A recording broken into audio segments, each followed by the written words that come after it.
With the Venture X business card from Capital One, you earn unlimited double miles on every purchase. And with no preset spending limit, your purchasing power adapts to meet your business needs. Capital One, what's in your wallet? Find out more at CapitalOne.com/VentureXBusiness. Terms and conditions apply.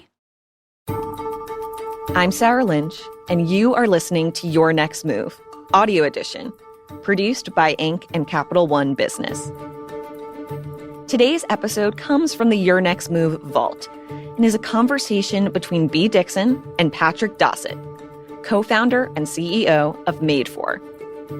In their conversation, they explore some really diverse topics with a heavy emphasis on mental health for founders and how to manage burnout. As a former Navy SEAL, Patrick shares some invaluable insights into managing time and energy as a founder. And now, here is Bea's conversation with Patrick Dossett. Enjoy.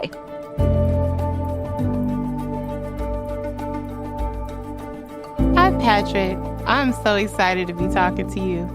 I'm fired up. This is going to be great. Yeah, it's always going to be great.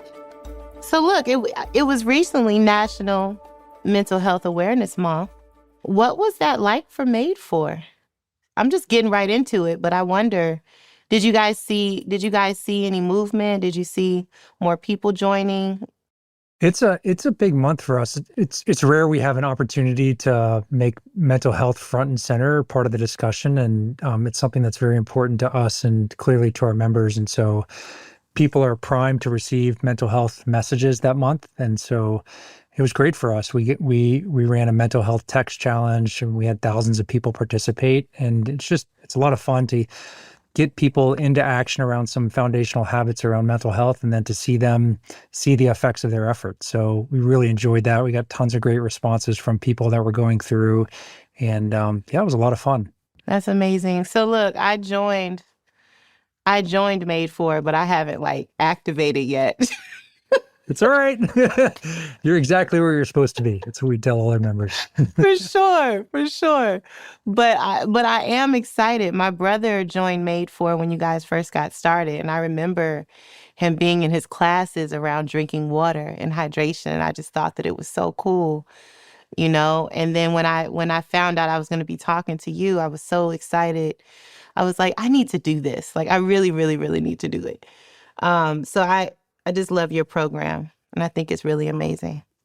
Thank you. It's kind of a full circle moment for me. Sai was one of our first members, and he said something as he was going through our month on hydration, and it seems very topical and superficial. All right, we're focused on drinking water, but Sai said something that I thought was pretty powerful. He said, Madefor and the work that I'm doing right now means more to me than anything else right now. And at the time, there was a lot of stuff going on across the country that was creating uncertainty, that was just creating challenges for people. And so to have Sai share that and to share what it meant for him to grab a hold of something that he could control, something small that he could do that would have an effect for him, was really special. And it was cool to see him show up and to share messages like that, because in doing so, he gave confidence to our other members as well to do the work and to recognize that the work is worth doing. So it is. I mean, drinking water especially is essential. I love that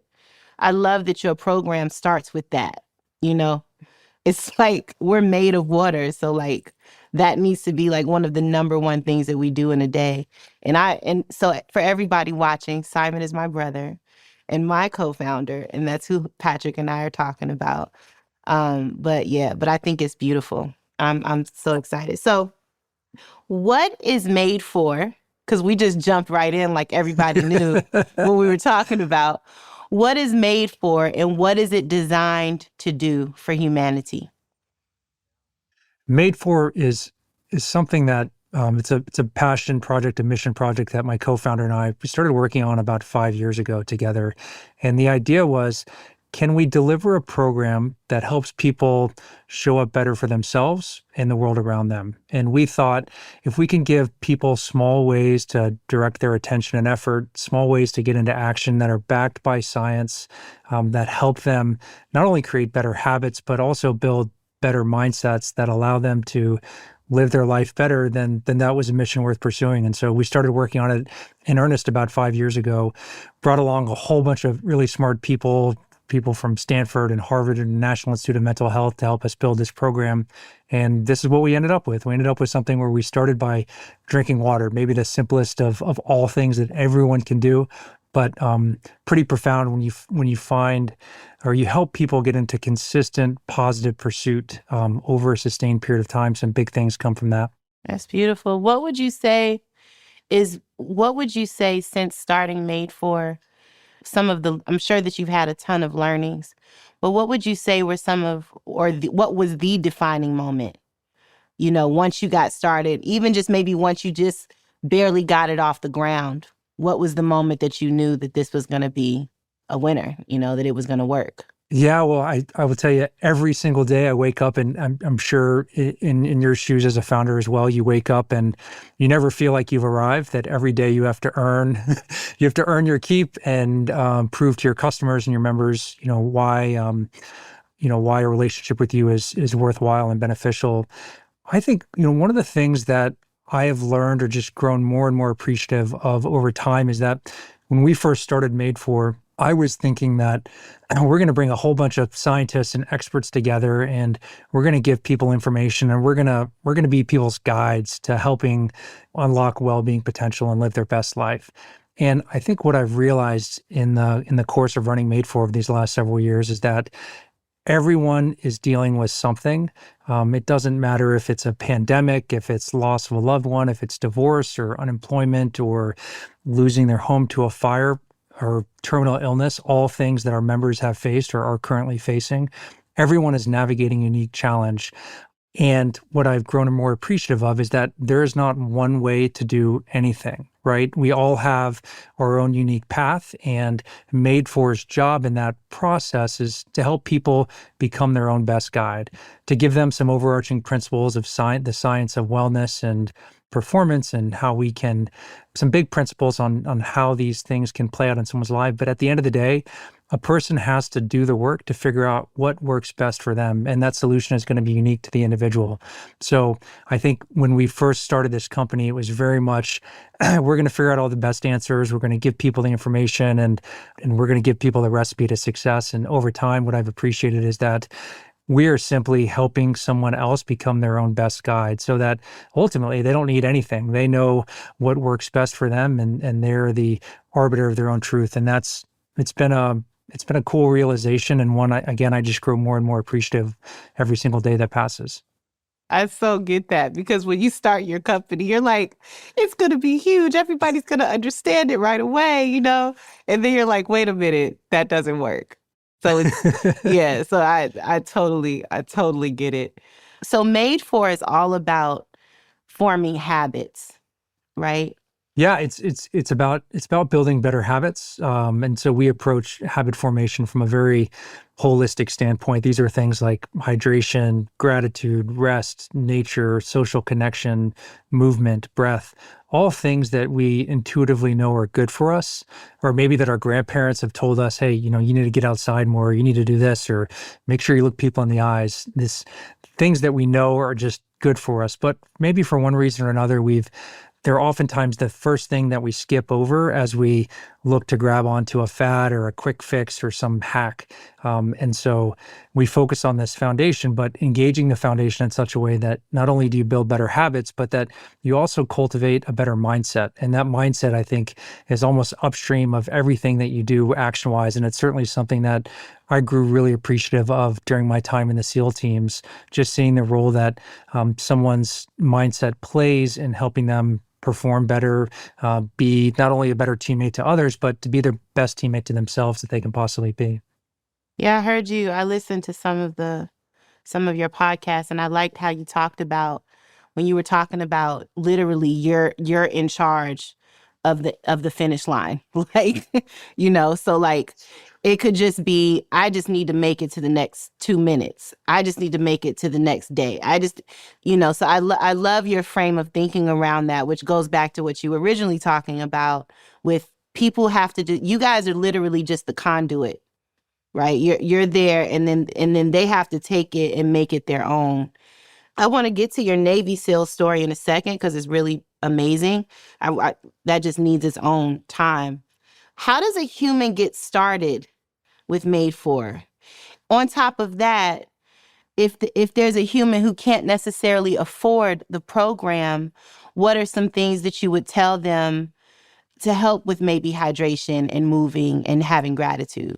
Yeah, well, the first thing I would say is from an accessibility standpoint, we have, and since the very beginning, reserved about 4% of all of our memberships for fully funded scholarships. So if someone really wants to do Madefor, you can get on our website and you can apply for a scholarship, and there's a good chance that you'll get picked up. So I encourage everyone to check that out.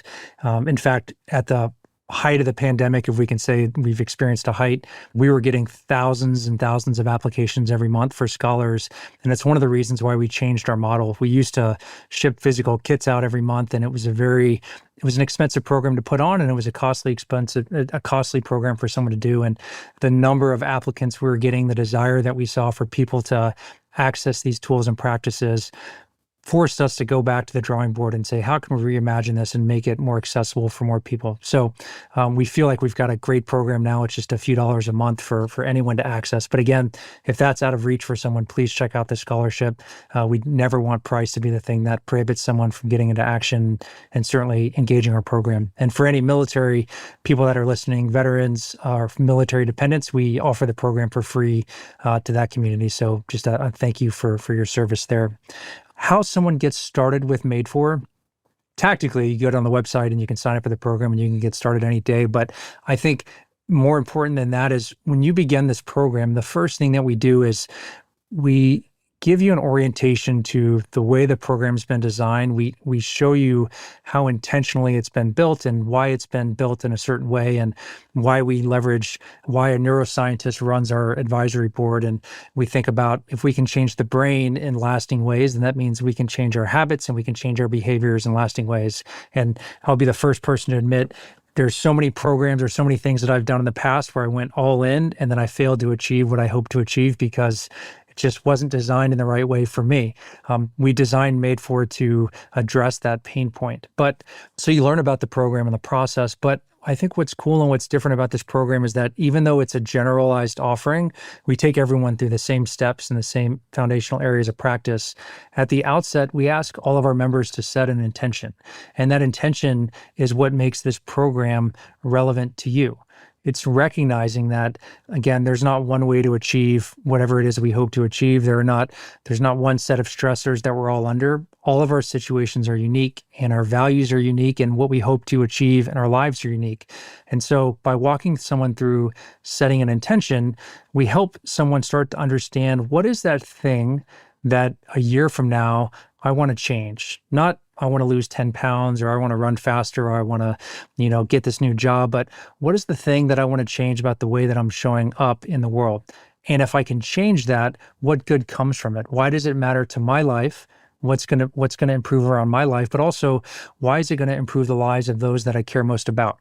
And we use this intention as a way to help inspire people, to keep them engaged as they're going through the program. But a funny thing happens is that when someone sets an intention, maybe they want to be more present for their family, they start to notice as they're engaging simple practices like hydration or movement, they start engaging them in such a way that it brings them closer in line with that intention. They find dots that they connect and they say, oh, wow, I'm focused on drinking water this month, but in paying attention to a small thing I do every day and how it affects me, I'm actually more aware of how I'm present throughout the rest of my day and the other things that I'm doing. And are they bringing me closer to what I care most about, or are they taking me further away? And those types of connections and light bulb moments are really profound to see, both for the individual and for us supporting our members as they're going through. So that's how you start Madefor.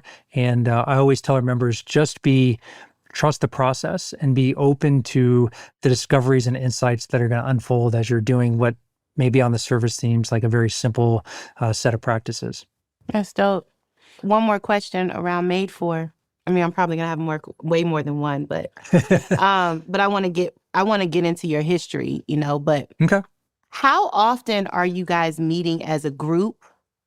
Mm-hmm. And then, I just heard you say that there's like a daily intention setting. So how often are you meeting as a kind of a team And I'm assuming that based on when a person joins Madefor, they're coming into a team that joined around the same time. Is that how it works? So we have an online community and a portal and an application where people can access our content, but more importantly, they can access our community and our guides to get the support that they need as they're going through the program. And so that really exists for someone to lean in or lean out of as they see fit and as they need to touch base or ask questions or get re-energized. And it's a ton of fun. We have a lot of alumni in there. We've got our guides in there. We've got IHOP in there from time to time. And it's a nice way for someone to get the support they need when they need it. We've really seen that the best way to support someone is to give them a whole variety of touch points and then allow them to choose their own adventure as they need it.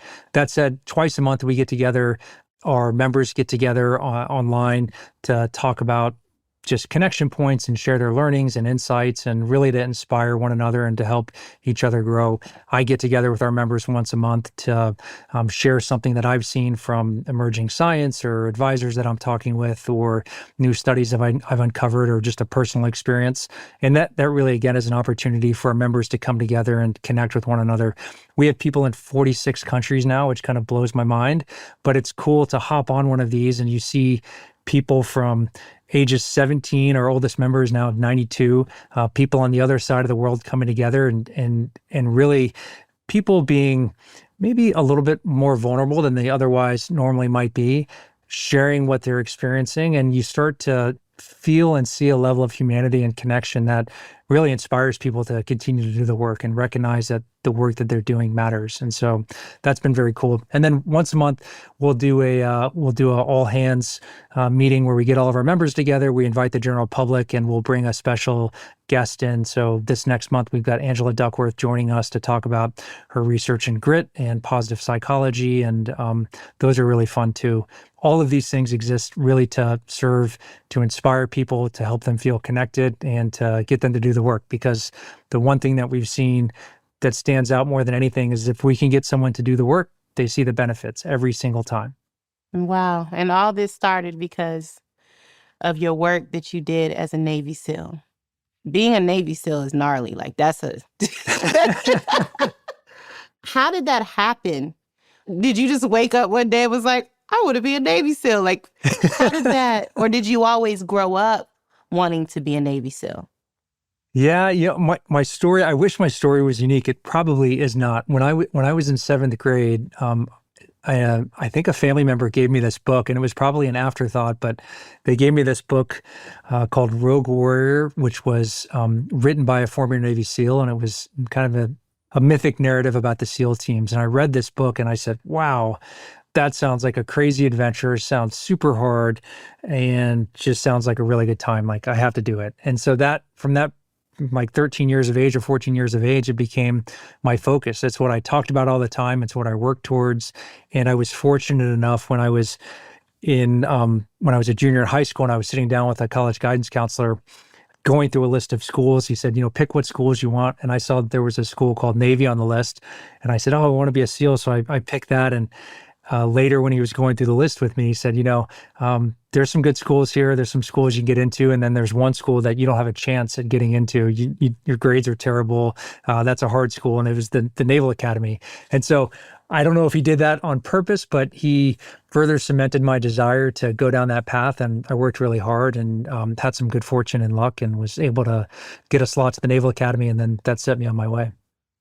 That's amazing how that works, man. It's always incredible when you look back on your life, and you see that everything was always in order, even though it may not, even though you weren't conscious of it maybe, but like everything that you've ever done has gotten you ready for this moment. And the way that you invest in humanity is just absolutely beautiful. I'm so grateful to be talking to you because this is what makes our world better, right? Like you are literally the definition of be the change in the world that you want to live in. And I just think that it's really incredible what you're doing. It's so kind of you to share. I think it's such a great point that you make, and it's something that I have to remind myself of, and I'm sure you do as well. That I have to navigate the path that I'm on to get to where I'm going, right? And we try to show up the best as we can every day in our role as parents or as co-founders or teammates or leaders in whatever form that takes. We just try to do our best, but we also have to recognize that this path that we're on is going to lead us to where we're going. And it's something that I always have to check in with from time to time, especially, as an entrepreneur. Some days are much harder than others. And, some days you're on top of the world. You feel like, hey, we've got this nailed and figured out and everything is going in the right direction. And then the next hour, something else changes and you're like, the sky is falling. It's never going to work. What am I doing? Where am I going? What have I done with my life kind of thing? So, it's a great point to underscore. I totally get it. It's some days you're like, really? Did I really want to do this? But it's rewarding. It's beautiful and it's incredible. And it's hard, right? But like you practiced for hard. Like when you started your Navy SEAL program, it was like 220 people or something like that. And then it got to what number? Like 10 or 17 or 17, yeah, 220 to 17. Can you tell us about that experience? It was surreal and it was amazing. I mean, you show up to SEAL training on day one and you're surrounded by some of the fittest people on the planet, people that have worked very hard to get to that point, that have overcome a lot of personal challenges and adversity, and they've jumped through a lot of gates just to make it to day one of SEAL training. And so at the outset, you look around, you're like, wow, there's some really impressive people here. And you kind of wonder yourself like, wow, I hope I have what it takes to be successful in this training. And as you're going through week over week, the class size gets smaller and smaller. And we have this bell that follows us around everywhere you go. You can, any point in time you don't want to continue training, you can ring the bell 3 times and be done. And 5 weeks into training, I remember we were down to 150. After that 6th week, we were down to 36 people.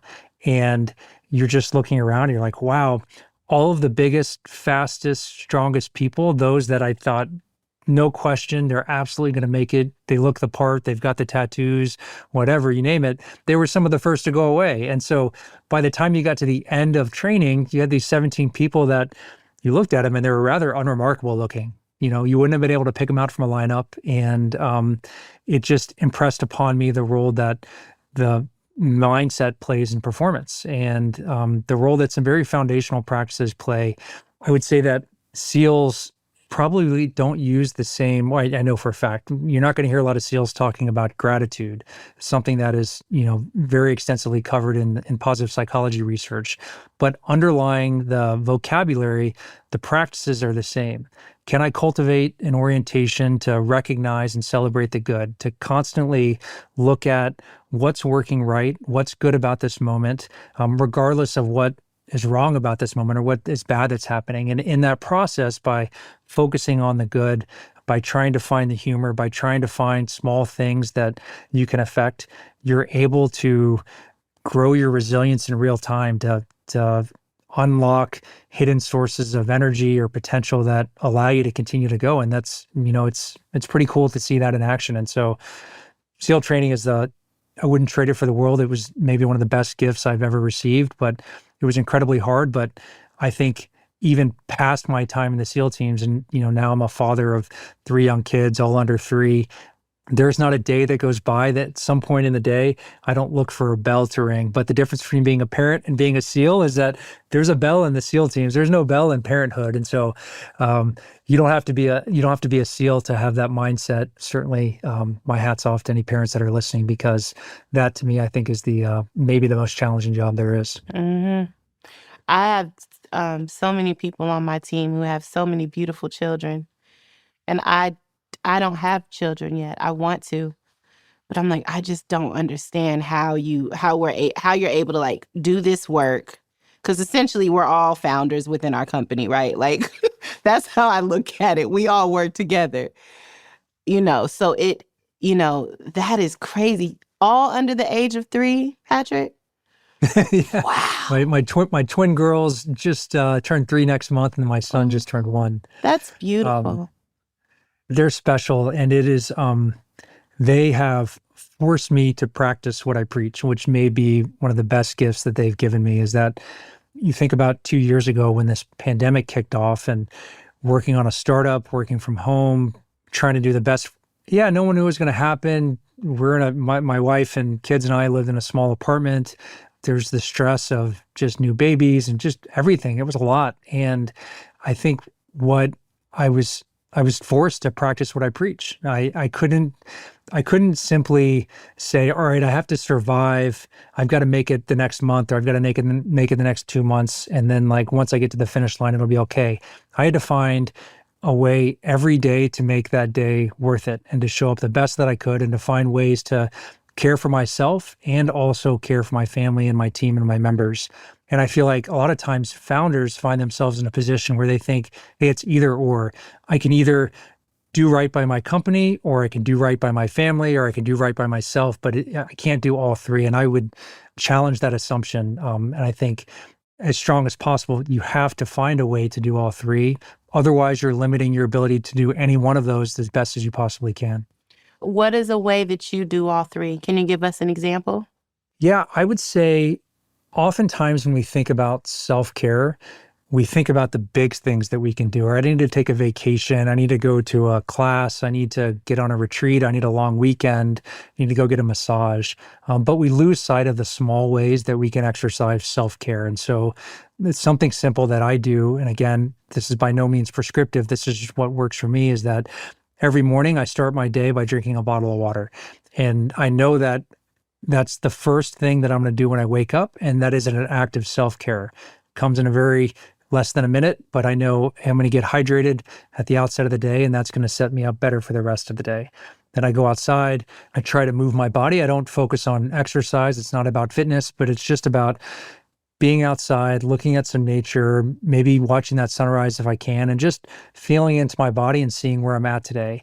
And what I have found is that those simple practices, that foundation, allows me to be fully present for that first moment that I see my kids. So no devices, no phones, no nothing. I'm just there with my children and present in that period of time. And again, for me, there are these small little decisions that I make and how I'm directing my attention and effort, but they compound and build so that the rest of the day unfolds in a way where I feel more empowered. I feel like I have more agency, certainly more energy, and that I'm just showing up better for everyone around me.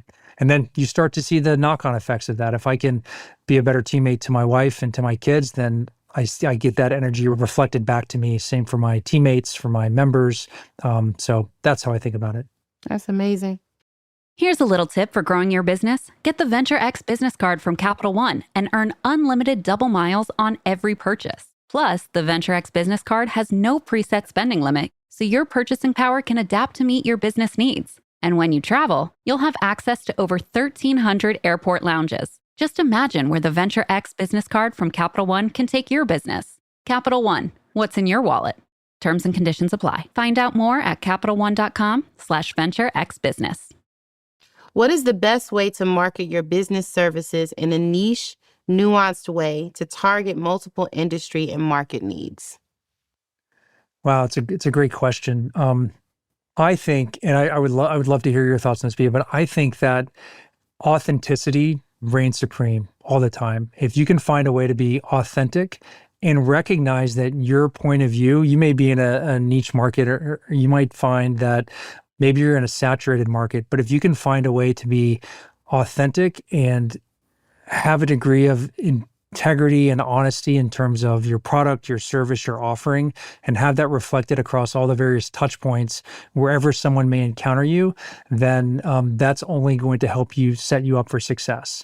You want to have the ability to play the long game on this. And so recognize that, you're not going to convert someone at first touch, but when someone starts to see, oh, wow, okay, maybe this thing that I saw on this advertisement has a certain vibe to it or feeling, and it's something about that I connect with. And then, I see this thing on a newsletter, or I see this thing on a social media post, or I hear a conversation from the founder in this forum.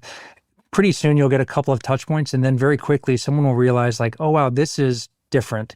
This is a company that I want to be affiliated with, that I want to support, and then ultimately one that's going to improve my life. Because at the end of the day, I think that's what all customers are looking for. How can you make my life easier, better? And that's what I would just say, authenticity.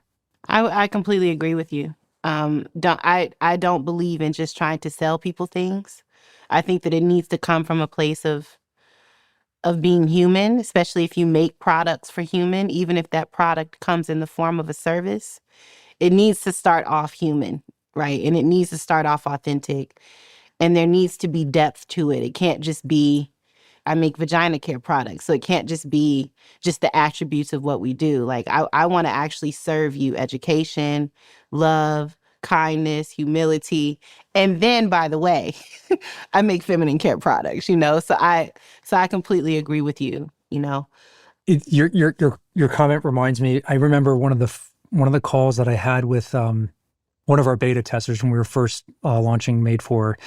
And this woman had been going through the program, and I did a call with her, and she was sharing feedback around the packaging and the experience and, all different things. But everything that she was saying was very, very middle of the road, and understood it, made sense, and was super grateful. And then the whole time I was bracing for her. I know there's something that's bad that she's going to say that's just going to, take the wind out of my sails. And at the end of the call, we were getting ready to be done. And she said, "Oh, I've got one more thing." And I was like, "Oh, here it goes. I'm going to brace myself." And she said, "I've got to commend you on something." I said, "Oh, what's that?" She said, "It takes a lot of guts. It takes a lot of guts to charge someone $60 a month." I think we were charging at the time. It takes a lot of guts to charge someone that amount of money and then tell them to drink water. But she said, "I commend you on it because it works, and what you've put out there works, and it's effective, and that is the most important thing." And I was just like, it was the first time that I felt almost I had been seen. You can have all of the greatest intentions and the greatest science and do all the hard work, but ultimately the market gets a vote, the member gets a vote. But to hear someone reflect back that they could see why we did the things that we did and that it worked and it was effective for them meant the world. And so, to your point, people love stories. They love to feel moved and connected to the companies they are working with, or the founders that they're following. But at the end of the day, where you get the greatest effect is when those stories also pair with a product and a service and an offering that works. And ideally, you want to hit both of those to deliver the best possible experience. I completely agree. What were some of the other learnings that like while you guys were building this, or actually even different than that, what were some of the mistakes that you were like, okay, we shouldn't do this again? So many mistakes. Let's see, so many mistakes. I can tell you at one point in time, and it's just a little bit embarrassing, but it's okay. It's just you and I talking right now, so it's okay. And honestly, Patrick, listen, when you want to start a business, there is nothing that you can't try. There's no place that you can't go. You can't be worried about being embarrassed. You just have to be like, okay, cool. That didn't work. Fail fast, move, So don't worry about that. So I remember working on getting the program up and going and getting all the sourcing and the supply, all the suppliers in place, and going back and forth on designs and down to the smallest of details. Is the hourglasses that we have, are they within the minute for an hour time stand glass, and testing all these little details that you pay attention to. And I feel like you did a really great job. The one thing that I never crossed my mind, I didn't think about for whatever reason, is that, and I didn't think about it until the office that we're working out of, the security guard came in one day and he said, "Hey, there's an 18-wheeler outside and they've got a delivery for you." And I said, "Oh, great. Yeah, these are our kits," because we were shipping these physical kits out every month. And so I walked outside, and the truck driver got down and he said, "All right, I've got 12 pallets for you. Where would you like me to put these pallets?" And they were all flat, unbuilt kits. So each one of our kits, I think our first kits had something like 37 parts to them. And so we had to build these physical boxes, construct them, and put paper and put the tools in and the publication, all these things. And had these 18 pallets. I had nowhere to store them. I didn't know how we were going to sell. I had 165 people in our first class that was getting started. And I was like, how are we going to do this? And I remember building the first kit. It took 35 minutes to assemble one kit. And I called my friends at the time. I said, "Can you all come in and help me? My back is against the wall. I didn't an oversight. I didn't think about how long it was going to take to assemble these kits. And so at one point in time, I had a Stanford professor. I had two retired NFL athletes. I had my brother. I had my two employees at the time, and then I think two interns, all assembling kits. And it's got to be the most expensive kit assembly operation on the planet because it was taking us 30 minutes to build these. But I wouldn't, as again, that was part of my path that I had to walk in order to get to here. And I wouldn't trade it because in that process, we were able to get really close to what was the experience of our members and what matters to them and what doesn't matter to them, and how can we make sure that we're always focusing on giving more of them, giving more to them of what matters and subtracting out what is not essential or what isn't making a difference. And so that's just a small thing. I would say the other thing that I didn't fully appreciate when launching this, and not an insignificant thing. I would say the other thing that I didn't appreciate. And again, I went to business school after leaving the military and took a number of marketing classes, but for whatever reason, the customer acquisition cost is not something that ever crossed my mind. I thought if I build this amazing program and offering and we serve people really well, then people are just going to come and it's just going to work and we don't have to worry about discovery. But I quickly learned that discovery is part of the process, that you can build the greatest thing in the world, but if no one knows about it, then no one's going to know about it. And so that was something that I had to navigate. And, I think every business owner, especially over the last couple of years, is working through that. So what was Blake's take on that? So your co-founder is Blake Mycoskie, founder and owner of Tom's. What was his take on kind of the way that you were thinking about business? Because he had so much experience and so much success. What were those moments like? It was interesting. And I think this is part of these learnings is that, again, there's no one way to build a company, and past success doesn't necessarily imply future success, right? And so part of building Madefor was learning about what is relevant from Blake's past experience, what's relevant from my past experience, and how can we best meet the challenges that we're facing today, leveraging the best of our experience. And so when Blake started Tom's Shoes, he started with a small group of people and brought some shoes back from South America. And right away he had customers and was making money from the very first day. And so he had something that was working, and his job became, how do I evangelize? How do I tell a story that moves people? How do I make people see that business can be a force for good, and that engaging businesses that have a social mission can matter and should be part of the conversation. And so Blake did a phenomenal job doing that. Everything from One Day Without Shoes that became a national movement across the country, to the way that I would just say he evangelized across the country and even the world about social entrepreneurship and how to move the world with business and do good through business. So some of those lessons applied, but some of them didn't, because we were starting from scratch, right? People want to understand and know the founder's story. People are interested in Blake. People, may be interested in my story as well, but that only gets you so far. Then you very quickly have to explain, all right, what is it you're selling me today? Why does that matter? Why do I need that? And when you're in the space that Madefor is in, that can be a challenge. And that's something that I think we've learned a lot about, how to talk about not only what we're selling, but how we serve people and why it's something that it's worthwhile for people to engage in. And we continue to work on that. Yeah, it's definitely worthwhile. How do you suggest that we find balance in our crazy lives, and with everything that's happening in the world, from bringing products in overseas to, just burnout and all those other things? The first is be cognizant of your runway, because the amount of time that you have available to you dictates how you should be spending your time and where you should be putting your effort. And so that's the very first thing. Look, if you run out of capital, if you run out of runway, then the game's over, and there's really not much you can do with that. So be cognizant of how much time you have, and then focus your effort and attention on the things that are going to matter most to your business. understanding what those and being hyper focused on what those things are that are within your control, that are the biggest priority for your business and is going to move the needle for your business, do that.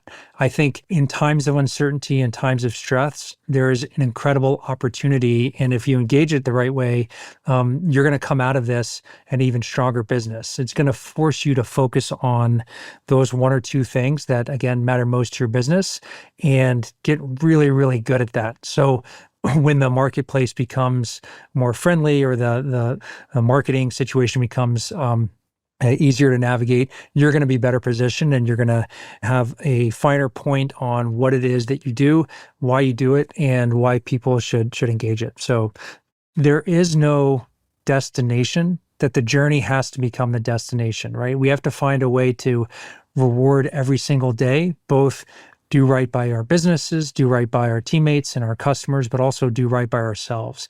And what I tell my team all the time is that there's no guarantee that Madefor is going to be around 6 months from now. We don't know if it's going to be around 6 years from now.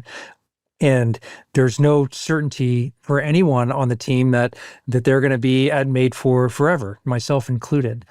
But what I do want our teammates to recognize, and I want everyone to realize, is that every day that you spend in this company needs to be worth it, right? In and of itself, that you need to find a way to do work that matters to you. You need to see the returns on your effort. You need to recognize and see that you're serving something bigger than yourself, but that you're doing so in a way that's sustainable so that you don't get to the end of the day and feel like you're broken down and you just need to make it to the weekend, but rather that you're lifted up by the work that you've done and that you're growing personally and professionally at the same time. And so that comes in small moments. I think if you take the steps and you're clear on your vision and you're moving with integrity, the world's going to conspire in your favor. There are going to be all these moments of serendipity that just start happening and you're like, wow, that happened at just the right time. What good fortune, what good luck. But oftentimes, luck and hard work go well together. This burnout thing is a real thing, right? So Capital One did a study and they found that, nearly half, 42% of small business owners in the last month have experienced burnout. 24% are saying that they're currently experiencing burnout. I know I am included, and I don't know about you, Patrick, but I'm curious. I am included in that 42% and that 24%. How do you manage your stress? How do you manage your burnout? I understand dealing with the things that we can control and we can't. Like you and I, Patrick, live very similarly in our thinking. I think very similar to how you think. I'm not a Navy SEAL, but I understand that there's only so much that I can do. I understand that what I can control and what I can't. But I am finding myself recently, and not just me, but my team also, I am finding myself very tired and a little burnt out. So how are you managing that? And are you experiencing the same thing?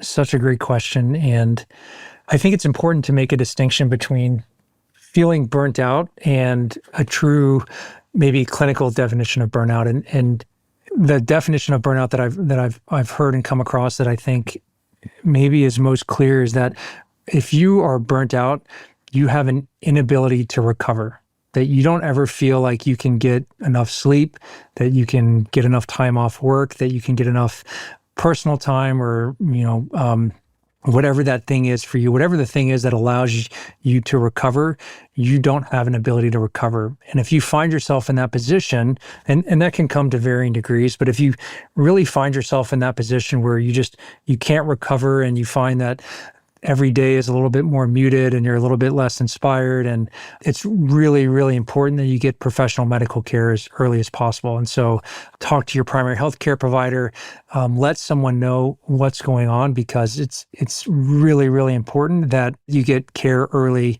and often if you're burnt out or if you're trending in that direction. I would say that I still find that I have an ability to recover so I can get a good night's sleep. And I feel like I can create a little bit of buffer between myself and the day or the demands that are placed upon me. But that said, I have seen over the last year and a half, especially with, young kids at home, I've gotten right up to that point where I don't think I'm going to break, but I'm pretty close. And my wife is always asking me, she's like, are you going to break? Like, are you okay? And I say, no, I'm not going to break. But when I do, it's going to be amazing, which a joke that she doesn't find funny. But I think everyone has to recognize, it doesn't matter what level of burnt out you are or what level of exhausted you are, everyone has to recognize that what we are doing is hard, that life is hard, and that navigating a pandemic, navigating a startup, being a small business owner, being a parent, all of these things are incredibly hard. The good news is we were designed to do hard things, and we can find a way to grow through the adversity that we're facing. But it's not going to come from us just sitting back and thinking our way out of this, right? We can't necessarily let our emotions dictate the degree to which we feel burnt out. We actually have to be in action and be proactive and take steps to recover, to build resilience, to exercise self-compassion and self-care and extend ourselves grace. And it starts with recognizing that, again, life is hard. And then what are you going to do about it? What are you going to do about where you're at today to move closer to where you want to be? And I hate to, hydration is just such an easy one to come back to, but if you're 1% to 2% dehydrated, and that sometimes can come before your triggers for thirst, you're actually experiencing physical and cognitive impairments to your performance. And so you can imagine, all right, I'm a little bit behind on my hydration, and then maybe I just grabbed something quick to eat, or maybe I didn't eat. And then that's another few percentage points added on to your deficits. And then maybe I haven't been able to move my body, or maybe I've been isolated alone, haven't been able to connect, or maybe I've been stuck inside under artificial lights all day.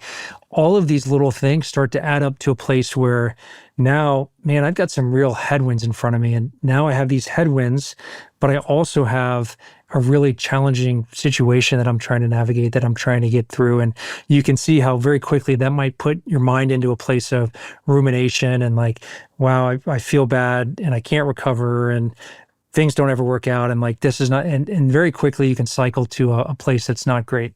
So I always like to say, recognize that life is hard and then decide, what am I going to do about it right now? Can I tend to a foundational need? Can I exercise self-care in some small, deliberate way that's going to buffer me later on against these things? Can I zoom out to a big picture? And this is something that I lean into quite often, is like, what's the big picture here? What is it that I care most about? And let me recognize that these small little bumps along the way aren't in any way impacting my ability to be there for my kids, to give my children the best lives that they can, or they're not impacting my ability to continue to engage my members and show up in the world that I want show up in the world in a way that I want to show up. So this ability to zoom in and zoom out and to focus on big picture and get inspired and to recognize, and you brought it up earlier via this idea that at the end of the day, we control the finish line. It's entirely subjective, and it's not, I got to make it to Friday. Sometimes it's, my finish line is, I need to make it to the next meal. And once I get to that next meal, I'm going to celebrate the fact that I made it here, and then I'm going to move that finish line again. And I'm going to keep playing this game until I'm in a place where I feel like I can recover, recharge, and then move forward in the way that I want to move forward. So if people only remember one thing about this conversation, what would you like them to take away? If you're listening right now, I want you to know that you are enough and you can get to where you want to go.